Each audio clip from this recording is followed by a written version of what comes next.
Welcome to my channel English পরিচয়. Learn English systematically and lesson wise. আজকে আমরা তোমাদের জন্য যে ক্লাসটা নিয়ে এসেছি সেটা হলো এরর কারেকশনের উপরে। এরর কথার অর্থ হলো ভুল, কারেক্ট থেকে এসছে কারেকশন কথাটা সংশোধন, ভুল সংশোধন। We use in our day to day life such sentences. কিছু বাক্য আমরা ব্যবহার করে থাকি in our day to day life. আমরা ইংরেজিতে কথা বলার সময় বা লেখার সময় কিছু বাক্যের ব্যবহার করে থাকি দো দে আর গ্রামাটিক্যালি ইনকারেক্ট, যদিও সেগুলো দে আর অ্যারোনিয়াস, সেগুলো ভুলে ভরা, ফুল অফ মিস্টেকস। তাই আমরা দেখে নেব যে বাক্য তৈরি করার সময়, কথা বলার সময় বা লেখার সময় কিভাবে আমরা সঠিক বাক্যের ব্যবহার করে থাকব, বা ঠিকঠাক করে কি করে গ্রামাটিক্যালি কারেক্ট সেন্টেন্স আমরা দৈনন্দিন জীবনে বলার সময় বা লেখার সময় কি করব, ব্যবহার করে থাকবো। আর এরর কারেকশন তো from the competitive point of view, competitive exam point of view, তো এগুলো একটা গুরুত্বপূর্ণ জিনিস এরর কারেকশন। তো এরর কারেকশন কিন্তু একটা জিনিস মনে রাখবে, এগুলো কিন্তু একদিনে শেখার নয়।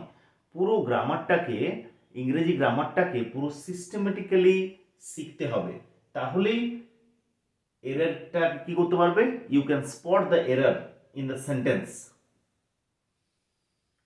লেটস স্টার্ট, চলো শুরু করা যাক। Number 1, never enter into my house again. আমার বাড়িতে কখনো কিন্তু ঢুকবে না। তো নেভার এন্টার আপাত দৃষ্টিতে মনে হচ্ছে সেন্টেন্সটা সঠিক, কিন্তু ডিয়ার স্টুডেন্ট এই সেন্টেন্সটা কিন্তু ভুল আছে। কোথায় ভুল আছে বলো তো? Enter into my house again, এই ইনটুটা হবে না। এখানে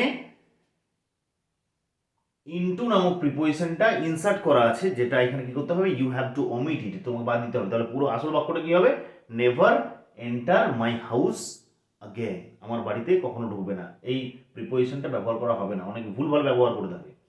next number 2, although he was tired but he went on working. যদিও সে ক্লান্ত ছিল, সে কাজ করেই যাচ্ছিল। তাহলে এখানে লক্ষ্য করো, বাক্যটা পুরো শুরু থেকে শেষ পর্যন্ত লক্ষ্য করতে হবে এররটাকে স্পট করার জন্য। এবং যে কোনো দিক থেকে সেটা এরর থাকতে পারে, পার্টস অফ স্পিচ থাকতে পারে, সেন্টেন্স কনস্ট্রাকশন থাকতে পারে, যে কোনো কিছু থাকতে পারে, যে কোনো কিছু। Although he was tired but he went on working, যদিও সে টায়ার্ড ছিল কিন্তু সে কাজটা করে গিয়েছিল। তাহলে এই বাক্যটাতে লক্ষ্য করো, এটা হচ্ছে একটা জটিল বাক্য বা complex sentence. Although he was tired, তাহলে এখানে এই বাট নামক কনজাংশনটির, বাটটা হলো কোঅর্ডিনেটিং কনজাংশন, যেটি কম্পাউন্ড সেন্টেন্সে জয়েন করার সময় ব্যবহার করা হয়। দুদিকে দুটো প্রধান বাক্যাংশ থাকবে, মাঝে একটি কোঅর্ডিনেটিং কনজাংশন থাকবে। এই বাক্যটা যদি থাকতো he was tired but he went on working, তাহলে ঠিক ছিল, তাহলে ঠিক হতো, তাহলে অলদোটা সেক্ষেত্রে বাদ দিতে হতো। আর যদি এরকম সেন্টেন্স কনস্ট্রাকশনটা থাকে, although he was tired, adverbial clause complex সেন্টেন্সের অলদো হি ওয়াজ টায়ার্ড, বাটটা ব্যবহার করা হবে না। দো বা অলদো এই সাবঅর্ডিনেটিং কনজাংশনটি ব্যবহার করা হলে বাটের ব্যবহার হবে না, তাই তো? নেক্সট লক্ষ্য করি আমরা number 3, he is not so strong like you. সে তোমার মতো স্ট্রং নয়। তাহলে আপাত দৃষ্টিতে মনে হচ্ছে সেন্টেন্সটা ঠিক, কিন্তু সেন্টেন্সটা ভুল আছে। কোথায় ভুল আছে বলো তো? আমরা যখন অ্যাডভার্বিয়াল ক্লজ পড়েছিলাম তখন কি করেছিলাম, দেখেছিলাম যে একটা কনজাংশনের ব্যবহার করা হয় তুলনা বোঝাতে, কম্প্যারিজন বোঝাতে। অ্যাডভার্বিয়াল ক্লজ ও কম্প্যারিজন বোঝাতে, একটা কম্প্যারিজন বোঝাতে ব্যবহার করা হয় সো অ্যাজ, তাই না? সে as so as, so as. তাহলে he is not so strong as you হবে, লাইকটার বদলে কি হবে, অ্যাজ ইউ। সে তোমার মতো এত স্ট্রং নয়, এটা নেগেটিভ সেন্টেন্সে ব্যবহার করা হয় সো অ্যাজটা। Next number 4, her knowledge in English is poor. ইংরেজিতে তার নলেজটা হচ্ছে যে দুর্বল, খারাপ। তাহলে আপাত দৃষ্টিতে মনে হচ্ছে সেন্টেন্সটা ঠিক, কিন্তু সেন্টেন্সটার মধ্যে ভুল রয়েছে। হার নলেজ ইন ইংলিশ হবে না, হার এখানে প্রিপোজিশনাল এরর রয়েছে। হার নলেজ অফ ইংলিশ, ইংরেজির যে নলেজটা তার পুয়ার, তাহলে ইনের বদলে কি হবে, অফ হবে। নেক্সট নাম্বার 5 লক্ষ্য করো, I do not know to dance, আমি ডান্স করতে জানি না। তাহলে আমরা কথাটা বলে থাকি, স্পোকেন ইংলিশে ব্যবহার করে থাকি ইংরেজিতে কথা বলার সময়, I do not know to dance, কিন্তু এটা অনেকে ব্যবহার করলেও এটা হচ্ছে যে অ্যারোনিয়াস, এটা ভুল। কেন ভুল? আই ডু নট নো কি হবে, how to dance.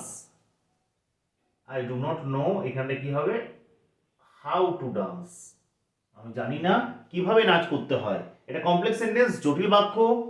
R how to ক্লজটা হলো এটা নাউন ক্লজ, আমি জানি না, আমি কি জানি না, how to dance. I do not know how to swim. সবসময় কিছু বাক্য মাথায় গেঁথে রাখবে কথা বলার সময় বা লেখার জন্য, যেটা খুবই জরুরি সেটা হলো কিছু বাক্য মাথায় গেঁথে রাখা। I do not know how to swim, I do not know how to dance. প্যাটার্নটা খুবই জরুরি। I wish I was dead, আমি ইচ্ছা বোধ করছি আমি যদি মরে যেতাম। তাহলে তোমাদেরকে সেই একটা জিনিস করার সময়, যে সাবজেক্টিভ মুড করার সময় আমি বলেছিলাম যে অলিক কোনো কল্পনা বোঝাতে যে জিনিসটা তুমি ভাবছো সেটা যদি ভুল হয়, ঠিক না হয়, বাস্তবে সম্ভব নয়, তখন সেক্ষেত্রে আয়ের পরে ওয়াজ বসে না।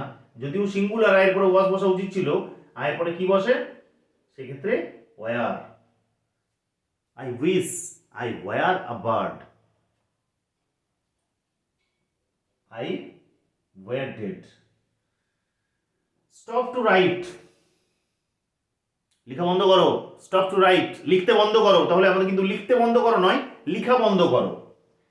তাহলে এক্ষেত্রে ইনফিনিটিভ টু যুক্ত মূল ভার্বের প্রেজেন্ট ফর্ম, এক্ষেত্রে ইনফিনিটিভ ব্যবহার করা হবে না, এক্ষেত্রে জিরান ব্যবহার করতে হবে। মূল ভার্বের সাথে আইএনজি যোগ এবং সেটা নাউনের কাজ করবে। স্টপের পরে সবসময় মূল ভার্বের সাথে আইএনজি যোগ হয় এবং সেটা নন ফাইনাইট ভার্ব জিরানের কাজ করে। তাহলে স্টপ টু রাইট হবে না, কি হবে, স্টপ রাইটিং, এটা কারেক্ট হবে। যেমন এই দ্বিতীয় বাক্যে লক্ষ্য করো, হি ওয়েন্ট অন ওয়ার্কিং, সে কাজ করে যাচ্ছিল। কিপ অন ওয়ার্কিং, কাজ করে যাও করে যাও করে যাও করে যাও without thinking of the result.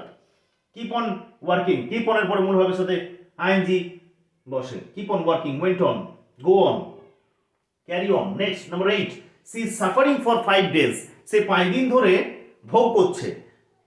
বা she is suffering from fever for 5 days। তাহলে আমরা সেই টেন্সের দিকটা লক্ষ্য করি। আমরা যদি লক্ষ্য করি প্রেজেন্ট পারফেক্ট কন্টিনিউয়াস টেন্স, তাই তো বর্তমানকালে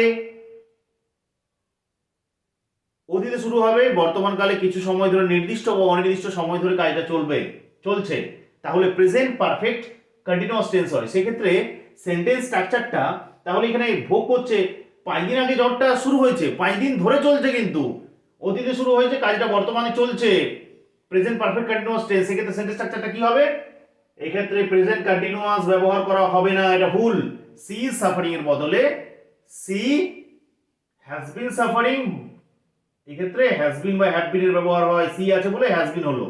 she has been suffering for 5 days, কেন হলো, কারণ প্রেজেন্ট পারফেক্ট কন্টিনিউয়াস টেন্সের নিয়ম হচ্ছে সাবজেক্ট যুক্ত হ্যাজ বিন অথবা হ্যাভ বিন এর মধ্যে একটা মূল ভার্বের সাথে আইএনজি যোগ। তারপরে এখানে ফর কিংবা সিন্স এর ব্যবহারটা এটাও মনে রাখবে যে যদি নির্দিষ্ট সময় বোঝায় তাহলে সেক্ষেত্রে সিন্স, কিন্তু সময়ের ব্যাপ্তি বোঝালে পিরিয়ড অফ টাইম, 5 দিন ধরে, নির্দিষ্ট করে বলা হচ্ছে না তো, কোন দিনটার কথা বলা হচ্ছে নির্দিষ্ট করে বলা হচ্ছে না, তাই এই ক্ষেত্রে কি বসেছে, ফর বসেছে। সেটাও মাথায় রাখতে হবে, এটাও এরারের ক্ষেত্রে অনেক সময় আসে। তাহলে she has been suffering from fever for 5 days, বা যদি এটা থাকতো সিন্স মানডে, তখন মানডে থাকলে সিন্স হতো। Next number 9, the house is belong to me. আপাত দৃষ্টিতে মনে হচ্ছে সেন্টেন্সটা কোনো ভুল নেই, কিন্তু ভুল রয়েছে। কোথায় ভুল রয়েছে বলতো, এই বিলং ভার্বটা রয়েছে না, বিলং মানে আগত হওয়া, বা বিলং মানে অনার্সিক বোঝাতে বিলং ভার্বটা ব্যবহার করা হয়। এই বিলংটা কখনোই it is not used in the passive sense, কখনোই প্যাসিভে ব্যবহার করা হয় না। সব ভার্ব তো আর প্যাসিভে ব্যবহার করা হয় না, আমরা ভয়েস চেঞ্জ করার সময় বলেছি। The house is belong to me হয় না, দ্য হাউস, এইটা হবে না, the house belong to me, বাড়িটা আমার ছিল, বিলং এর পর টু বসে, এটাও প্রিপজিশন মনে রাখার মতো। The house belong to me, বা প্রেজেন্ট ইনডিফিনাইট টেন্সে থাকলে the house belongs to me হতো। 10, he is out of his danger, সে বলে না কেউ হয়তো বিপদ, জ্বর হয়েছিল অনেকদিন ধরে, এখন সেরে গেছে, তখন আমি ওই কথাটা ব্যবহার করছি যে he is now out of danger, out of danger বলি, out of danger, out of, এই যে হিজটা, এই প্রোনাউনটা এই ভুলভাল ব্যবহার করা হয়েছে, তাহলে you have to omit the pronoun his, sorry his danger, ডেঞ্জারটা নাউন, এটা adjective, positive adjective, his, his danger, he is out of his danger, হিজটা প্রোনাউন, হিজটা প্রোনাউন, অনেক সময় প্রোনাউন হিসেবে কাজ করে, অনেক সময় অ্যাডজেক্টিভ হিসেবে কাজ করে। এখানে মনে রাখবো যে হিজটা এখানে হবে না, he is out of danger হয় কথাটা, হি is out of his danger, এই হিজ প্রোনাউনটা, সরি প্রোনাউনটা এখানে হবে না। নাম্বার 11, ডোন্ট মেক নয়েজ, কথা বলো, ডোন্ট মেক নয়েজ, কথা বলো না, কিন্তু এই কথাটাও আমরা ভুল ব্যবহার করে থাকি। কেন?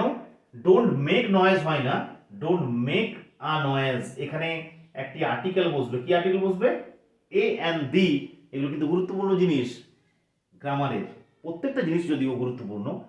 ডোন্ট মেক আ নয়েজ,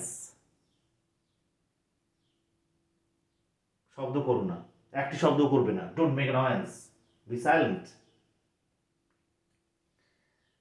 বা maintain silence. Next, one of the girl is there, ওই মেয়েগুলোর মধ্যে একটা সেখানে আছে, তাহলে one of the girl, one of the রয়েছে, তাহলে গার্ল, ওয়ান মানে একজন, তাহলে একজন মানে মেয়েদের মধ্যে একজন, অনেকগুলো মেয়ের মধ্যে একজন, তাহলে ওয়ান অফ দ্যার পরে সবসময় মনে রাখবে প্লুরাল ফর্ম, নাউনটির প্লুরাল ফর্ম ব্যবহার করা হবে, তাহলে ওয়ান অফ দ্য গার্ল হবে না, ওয়ান অফ দ্য গার্লস হবে।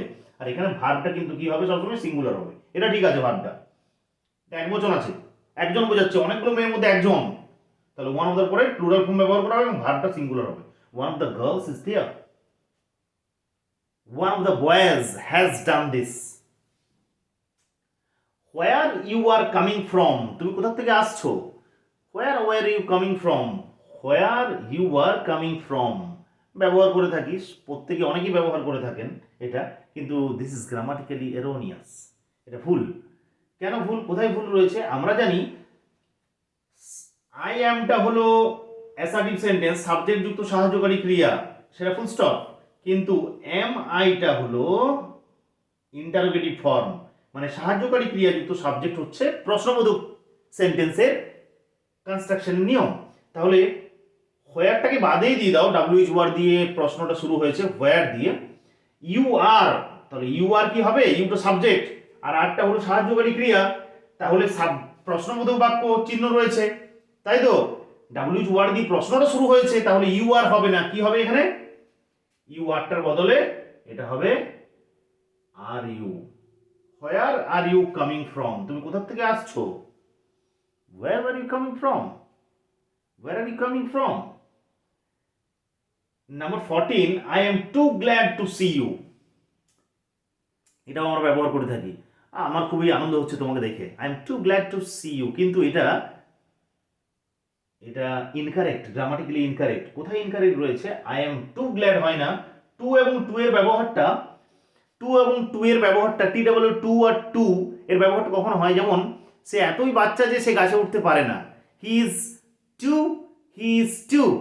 Is too small, too tiny to reach the branches of the tree, মানে টু আর টু এর মানে হচ্ছে he is so glad that he can not reach up to the branches of the tree, সেই too এর ব্যবহারটা হয় এখানে। তাই এখানে টু এর ব্যবহার এক্ষেত্রে তো এরকম নয়, নেগেটিভ সেন্সে নয়, তাই এক্ষেত্রে সেরকম মানে অর্থটা আসছে না, অর্থটা হচ্ছে না সেরকম, দরকার নেই আমার সেরকম অর্থটা ব্যবহার করা, তাই টু এবং টু এখানে ভুল ব্যবহার। এই টু এর বদলে কি হবে? Very, I am very glad to see you, কথাটা তো ব্যবহার করে থাকি। তাহলে আশা রাখছি এই এরর কারেকশনের যে কতগুলো আমি 14টা এখানে রুলস এবং রেগুলেশনস বললাম, সেগুলো তোমরা মাথায় রাখবে কথা বলার সময় এবং লেখার সময়। আর কম্পিটিটিভ পয়েন্ট অফ ভিউতেও আমি এরর কারেকশনের উপরে এটা সিরিজ 1ই ধরে নাও, এরর কারেকশনের উপরে ক্লাস। তাহলে আমি আস্তে আস্তে ক্লাসগুলো বানাবো। যদি ভিডিওটা ভালো লাগে থাকে তাহলে অবশ্যই লাইক, শেয়ার এবং আমার চ্যানেলটিকে সাবস্ক্রাইব করতে ভুলো না। যদি কোনো অসুবিধা থেকে থাকে বা কোনো ক্লাসের প্রয়োজন হয় তোমরা অবশ্যই আমাকে জানাবে, কমেন্ট সেকশনে গিয়ে আমি সেই ক্লাসটা তোমাদের বানিয়ে দেবো। Thank you for watching my video.